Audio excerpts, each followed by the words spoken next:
প্রিয় শিক্ষার্থীবৃন্দ, সবাইকে মাধ্যমিক রসায়ন ক্লাসে স্বাগত জানাই। আজকে আমি তোমাদের নবম দশম শ্রেণীর রসায়নের 11তম অধ্যায় অর্থাৎ খনিজ সম্পদ জীবাশ্মের দ্বিতীয় ক্লাসে তোমাদেরকে স্বাগত জানাই। আর প্রথম ক্লাসে আমি এই অধ্যায়ের উপর একটু প্রাথমিক আলোচনা করেছিলাম। তার ধারাবাহিকতা আজকে হচ্ছে দ্বিতীয় ক্লাস। আর দ্বিতীয় ক্লাসের আলোচ্য বিষয় হচ্ছে অ্যালকেন প্রস্তুতি এবং অ্যালকেনের ধর্ম। ধর্ম দুই ধরনের আছে, একটা হচ্ছে ভৌত ধর্ম আর একটা হচ্ছে রাসায়নিক ধর্ম। সেগুলো নিয়ে আজকে বিস্তারিত আলোচনা করব। তাহলে প্রথমেই চলো আমরা একটু অ্যালকেন নিয়ে আরেকটু ঘষা মাজা করে নিই। তাহলে অ্যালকেন কি? অ্যালকেনের সাধারণ সংখ্যা তো আমি লিখে রাখছি CnH2n+2, অর্থাৎ কার্বন সংখ্যা যত, হাইড্রোজেনের সংখ্যা হচ্ছে তার দ্বিগুণের চেয়ে 2 বেশি। তাহলে আমি এখানে কয়েকটা সংকেত লিখি, CH3, আবার হচ্ছে CH3, CH2, CH3, আরেকটা লিখি CH3, CH2, CH2, CH2, CH3। এখন একটু দেখো, আমরা এই যৌগগুলোকে কিন্তু এইভাবে লিখতে পারি। কার্বন সংখ্যা কত? 2, তাহলে এটা লিখতে পারি C2। H দেখো 6টা, কার্বন সংখ্যা হচ্ছে 3, হাইড্রোজেন সংখ্যা হচ্ছে 3 আর 2 5 আর 3 8, অর্থাৎ কার্বনের সংখ্যা 3, হাইড্রোজেনের সংখ্যা হচ্ছে 8। এখন কার্বনের সংখ্যা 1 2 3 4 5, তাহলে কার্বন হচ্ছে 5টা, তাহলে হাইড্রোজেন অটোমেটিক কয়টা হবে? 12টা হবে। তাহলে এই যৌগগুলোর নাম কি? কার্বনের সংখ্যা যখন 2 তখন এটার নাম হচ্ছে ইথেন। কার্বনের সংখ্যা যখন 3 তখন এটার নাম হচ্ছে প্রোপেন। আর কার্বনের সংখ্যা যখন 5 তখন এটার নাম হচ্ছে পেন্টেন। মনে রাখো, এগুলোই হচ্ছে বিভিন্ন ধরনের অ্যালকেন। অ্যালকেনগুলোর স্পেসিফিক নাম কার্বনের সংখ্যার উপর ভিত্তি করে সেটা কিন্তু চলে আসে।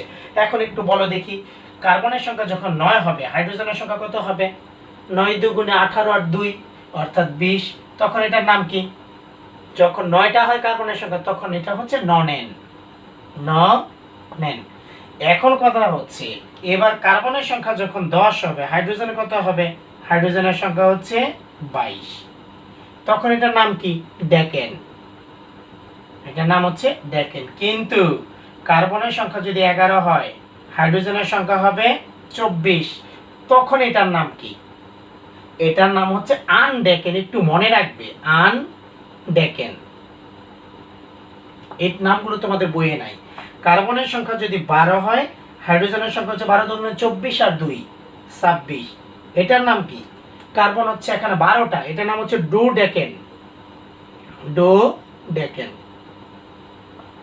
এবার কার্বনের সংখ্যা যদি 13 হয়, হাইড্রোজেনের সংখ্যা 13 দুগুণে 26 আর 2 28, তখন ডেকেন তো আছে 10টা, এর সাথে আরো 3টা আছে 13টা, এটাকে বলা হয় ট্রাইডেকেন। মনে রাখো। এবার কার্বনের সংখ্যা যদি 20 হয়, হাইড্রোজেনের সংখ্যা কত? 20 দুগুণে 40 আর 2 42, তখন এইটার নাম কি হবে? কার্বনের সংখ্যা 20 হলে সেটা মনে রাখো, সেটা হলো ইকোসেন। এই নামগুলো একটু মনে রাখো। এটা প্রত্যেকটাই কি? প্রত্যেকটাই হচ্ছে অ্যালকেন। তাহলে আমি আশা করি প্রত্যেকে তোমরা বুঝতে পেরেছ যে যৌগটা দেখি তোমার বুঝতে হবে সেটার নাম কি, সেই অ্যালকেনের নামটা কি, স্পেসিফিক নামটা কি, সেটা অবশ্যই তোমাদের জানতে হবে। এবার চলো আমরা প্রস্তুতিতে চলে যাই। অ্যালকেন প্রস্তুতি আমরা এখন করব হলো অ্যালকেন প্রস্তুতি। অ্যালকেন প্রস্তুতি, এই অ্যালকেন যে প্রস্তুত করব, 1 নাম্বার আমরা প্রস্তুত করব হচ্ছে কার্বন ডাই অক্সাইড থেকে। কার্বন ডাই অক্সাইড থেকে 1 নাম্বার কাজ হচ্ছে কার্বন ডাই অক্সাইড থেকে। কিভাবে আমরা নিব? কার্বন ডাই অক্সাইডের সাথে কি নিতে হবে? মনে রাখো, হাইড্রোজেন গ্যাস যখন আমরা নিব, হাইড্রোজেন গ্যাস নিব, এখানে কিন্তু একটু রিকোয়ারমেন্ট আছে। রিকোয়ারমেন্টটা কি? নিকেল প্রভাবক থাকতে হবে আর 250 ডিগ্রি সেলসিয়াস তাপমাত্রা থাকতে হবে, তখনই এখানে উৎপন্ন হবে CH4 এবং আরো থাকবে হচ্ছে পানি H2O। যদি ব্যালেন্স করি তাহলে দেখো তো অক্সিজেন এখানে কয়টা, দুইটা, এখানে আছে একটা, তার মানে এখানে 2 দিতে হবে। এখানে 2 দেওয়ার পরে হাইড্রোজেন হয়ে গেছে কয়টা, 2 দুগুণে 4টা, আর 4টা 8টা, তার মানে এখানে আমার 4 দিতে হবে। এই হলো কার্বন ডাই অক্সাইড থেকে আমরা অ্যালকেন প্রস্তুত করতে পারি। অ্যালকেনটা কি এখানে অ্যালকেনটা হচ্ছে মিথেন। কার্বন সংখ্যা যখন 1 তখন সেটা হচ্ছে মিথেন। এবার আমরা তৈরি করব হচ্ছে 2 নাম্বার অ্যালকিন থেকে। মনে রাখো অ্যালকিন থেকে প্রস্তুত করব যে কোনো একটা অ্যালকিনের নাম হলো, ছোট অ্যালকিনটা হচ্ছে C2H2। এটার নাম কি, এটা হচ্ছে ইথিন। এর সাথে যখন আমরা হাইড্রোজেন যুক্ত করব, রিকোয়ারমেন্ট সেই একই, নিকেল প্রভাবক, এখানে তাপমাত্রা একটু ভিন্ন, 180 ডিগ্রি থেকে 200 ডিগ্রি সেলসিয়াস তাপমাত্রা নিতে হবে। এই তাপমাত্রায় সেটা উৎপন্ন হয়ে যাবে C2H6। এখন তাহলে এই যৌগটার নাম কি, এই যৌগটার নাম হচ্ছে ইথিন। সরি, অ্যালকিনে যদি হয় কার্বনের সংখ্যা যত, হাইড্রোজেনের সংখ্যা তার দ্বিগুণের সমান, অর্থাৎ কার্বন 2 হলে 2 দুগুণে 4 হাইড্রোজেন, তাহলে এটা হচ্ছে ইথিন। তাহলে হাইড্রোজেন মোট কয়টা, 4টা আর 2টা 6টা, কার্বন হচ্ছে 2টা, ঠিক আছে, এটা হচ্ছে ইথিন। আর উৎপন্ন হলো ইথেন, অ্যালকেন প্রস্তুত করলাম।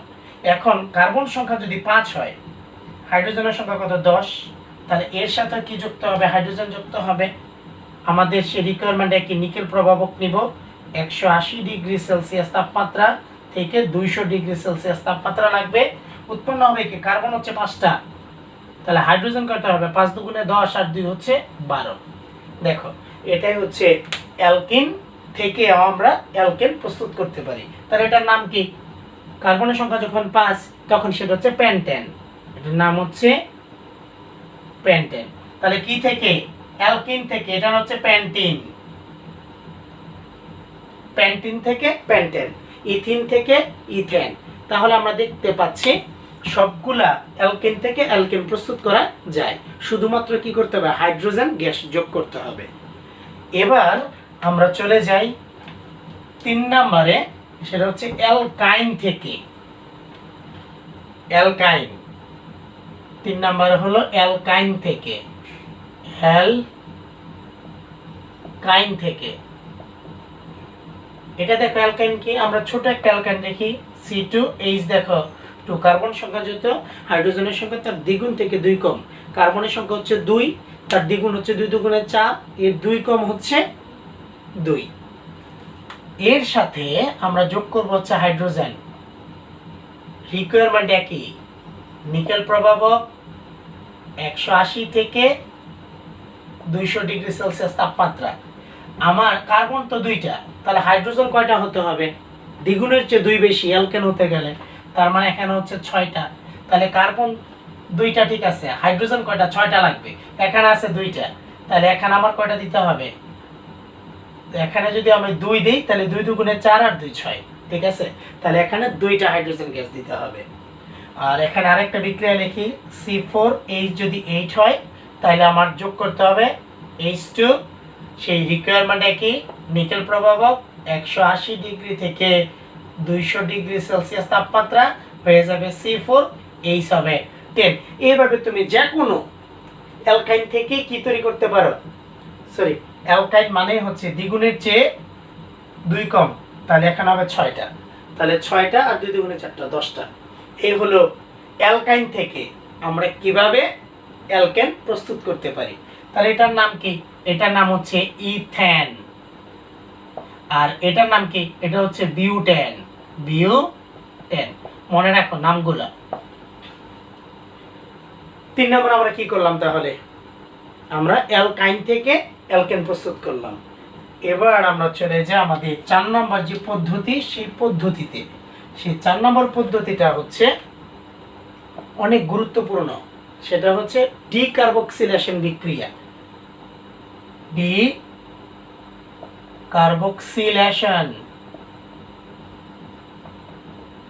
ডিকার্বক্সিলেশন বিক্রিয়ার মাধ্যমে, বিক্রিয়ায় আমরা কিভাবে প্রস্তুত করতে পারি। আর সেটা মনে রাখতে হবে, আমি একটু বলি যে ফ্যাটি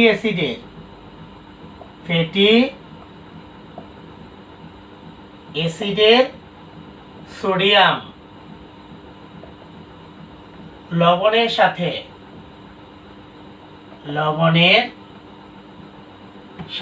সোডা লাইম বিক্রিয়া করে সোডা লাইম এর বিক্রিয়ায়, মনে রাখো ফ্যাটি অ্যাসিডের সোডিয়াম লবণের সাথে সোডা লাইমের বিক্রিয়ায় আমরা তৈরি করব হচ্ছে অ্যালকেন, আর সেটা হচ্ছে ডিকার্বক্সিলেশন বিক্রিয়া। যেমন ফ্যাটি অ্যাসিডের সোডিয়াম লবণ, আগে আমরা একটা অ্যাসিডটা নেই, তার মানে CH3COOH, এটা একটা অ্যাসিড। এখান থেকে যদি হাইড্রোজেনটা সরে যায়, যদি একটা ধাতু আসে সোডিয়াম লবণ, তাহলে সোডিয়াম নেব CH3COONA, এটাই হচ্ছে ফ্যাটি অ্যাসিডের সোডিয়াম লবণ। এটা মনে রাখতে হবে, সোডিয়াম লবণ। এর সাথে নিব হচ্ছে সোডা লাইম, তাহলে আমরা বিক্রিয়াটা করাই CH3COONA, এর সাথে বিক্রিয়া করবে সোডা লাইম। সোডা লাইম মানে হলো সোডিয়াম হাইড্রোক্সাইড, এর সাথে হচ্ছে থাকবে ক্যালসিয়াম অক্সাইড, এবং এটাকে তাপ দিতে হবে, এটাকে বলা সোডা লাইম। তাহলে উৎপন্ন হবে কি? উৎপন্ন হবে হচ্ছে CH4 এবং সোডিয়াম কার্বনেট উৎপন্ন হবে। এই হলো কাজ। তাহলে কার্বনের সংখ্যা কত? 1 2। কার্বনের সংখ্যা হচ্ছে 1 2। অক্সিজেনের সংখ্যা কত? 2টা আর একটা 3টা, তাহলে অক্সিজেন হচ্ছে 3টা আর সোডিয়াম একটা। এখানে তাহলে এখানে কিন্তু আমার দিতে হবে 2, কারণ সোডিয়ামের যোজনে কার্বনেটের যোজন হচ্ছে 2, তাহলে সোডিয়াম 2 দিতে গেলে তাহলে সোডিয়াম একটা 2টা আছে। এই হলো বিক্রিয়া। এখন আমি নিলাম কত? এটা নিলাম হচ্ছে ফ্যাটি অ্যাসিডের সোডিয়াম লবণ, মানে হচ্ছে এটার একটা নাম আছে, কিন্তু এটা হচ্ছে সোডিয়াম ইথানয়েট। এটার নাম হচ্ছে সোডিয়াম ইথানয়েট। একটু মনে রাখো, এটার নাম হচ্ছে সোডিয়াম ইথানয়েট। এবার যদি আমরা আরেকটা নেই ইথানয়েট, সোডিয়াম ইথানয়েট না নিয়ে যদি আমরা বিউটানয়েট নেই, মিথেন, এবার প্রোপানয়েট নেই, তার মানে হচ্ছে CH2CH2COONA। এইভাবে তো আমরা নিতে পারি। এই যৌগটাকে কিন্তু আমরা এইভাবে লিখতে পারি C2H5, তারপর হচ্ছে COONA, আমরা এইভাবে লিখতে পারি। দেখো তোমার যেভাবে ভালো সেভাবে লিখবে। তাহলে বিক্রিয়াটা আমরা এইভাবে লিখি একটু। আমরা নিব হচ্ছে এটা থেকে, অর্থাৎ C2H5, তারপরে হচ্ছে COONA, এর সাথে নিব হচ্ছে সোডা লাইম, অর্থাৎ সোডিয়াম হাইড্রোক্সাইড, এর সাথে হচ্ছে ক্যালসিয়াম অক্সাইড, তাপ দিব, উৎপন্ন হবে C2, H হচ্ছে 6, সোডিয়াম কার্বনেট উৎপন্ন হবে। এখন দেখো ঠিক আছে কিনা, সোডিয়াম হচ্ছে দুইটা, অক্সিজেন 2টার একটা 3টা, তাহলে হাইড্রোজেন হচ্ছে কয়টা? হাইড্রোজেন একটা আর হচ্ছে 5টা, এ হলো 6টা।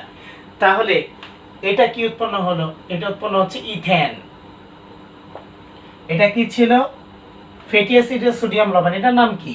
এটার নাম হচ্ছে প্রোপানয়েট।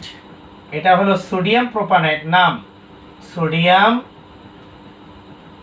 প্রোপানয়েট। একটু নামগুলো মনে রাখবা। ডিকার্বক্সিলেশন বিক্রিয়া হচ্ছে এটা, কিভাবে আমরা অ্যালকেন প্রস্তুত করতে পারি। অর্থাৎ এই বিক্রিয়াগুলোর মাধ্যমে আমরা আমাদের যে কাঙ্ক্ষিত বস্তু অ্যালকেন প্রস্তুত করতে পারি। আমরা কয়টা পদ্ধতি করলাম? 1 নম্বরে করলাম হচ্ছে কার্বন ডাইঅক্সাইড থেকে, 2 নম্বরে প্রস্তুত করলাম হচ্ছে অ্যালকিন থেকে, 3 নম্বরে তৈরি করলাম হচ্ছে আমরা অ্যালকাইন থেকে, এবং সবশেষে 4 নম্বরে তৈরি করলাম ডিকার্বক্সিলেশন বিক্রিয়ার মাধ্যমে, অর্থাৎ ফ্যাটি অ্যাসিডের সোডিয়াম লবণের সাথে সোডা লাইমের বিক্রিয়া। তাহলে এই যে সোডা লাইম যে বললাম, তাহলে সোডা লাইমটা কি? সোডা লাইম, মনে রাখো এই সোডা লাইমটা কি?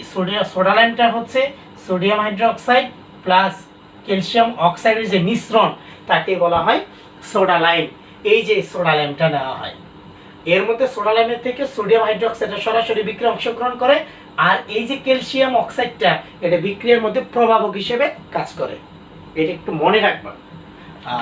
এবার আমরা চলে যাই আমাদের পরবর্তী টপিক, সেটা হচ্ছে অ্যালকেনের যে ধর্ম, অ্যালকেনের ধর্ম।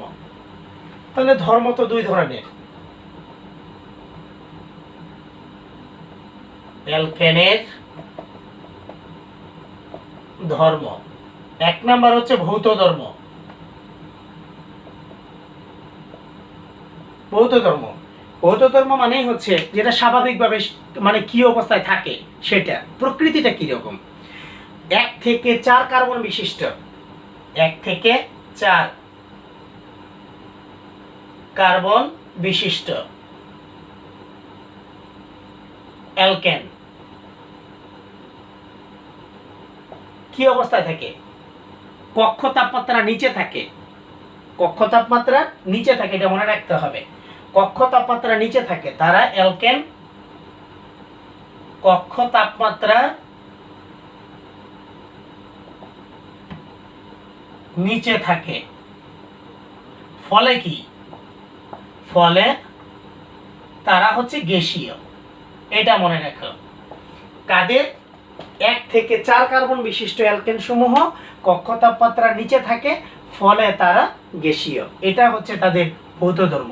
কিন্তু 5 থেকে শুরু করে যদি 5 থেকে 15 পর্যন্ত কার্বন বিশিষ্ট অ্যালকেন সমূহ কক্ষ তাপমাত্রার উপরে থাকে, এত কার্বন বিশিষ্ট অ্যালকেন কক্ষ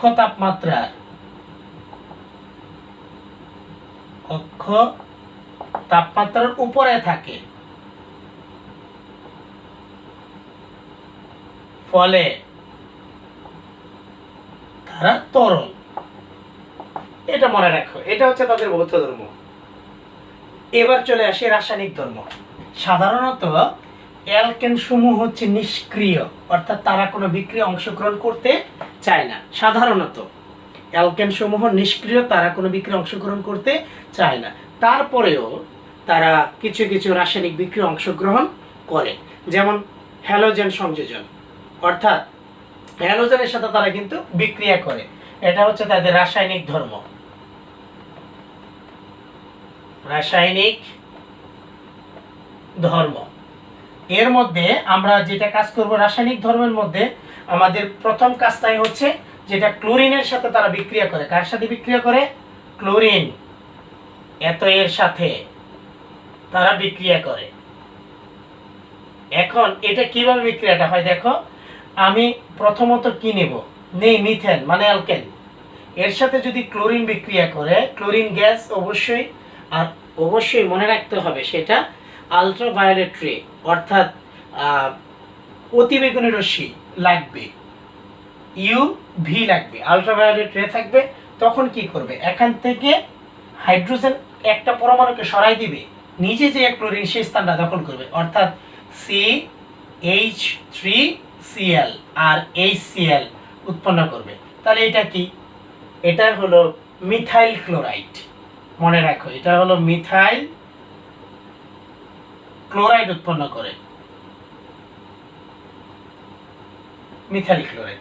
দ্বিতীয় স্টেপে সে উৎপন্ন মিথাইল ক্লোরাইড CH3Cl এর সাথে আবার যখন ক্লোরিন বিক্রিয়া করবে, তখন কি উৎপন্ন হবে? আর একটা হাইড্রোজেন সরাই দিবে, এখান থেকে উৎপন্ন হয়ে যাবে CH2Cl হয়ে গেল দুইটা, আর বাকি রইল HCl। এটা কি? এটা হচ্ছে তার মানে দুইটা ক্লোরিন। এটা হচ্ছে ডাইক্লোরোমিথেন, এটার নাম হচ্ছে ডাইক্লোরোমিথেন। একটু মনে রাখবে নামগুলো।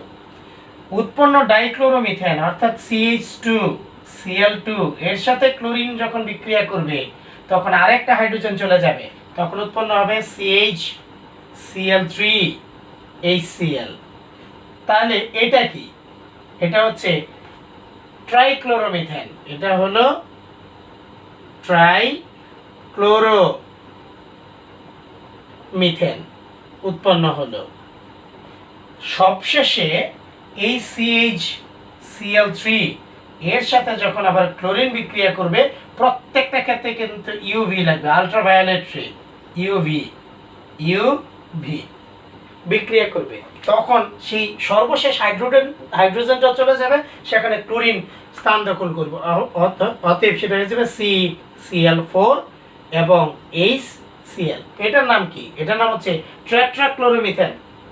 এটার নাম হলো টেট্রাক্লোরোমিথেন, ক্লোরোমিথেন।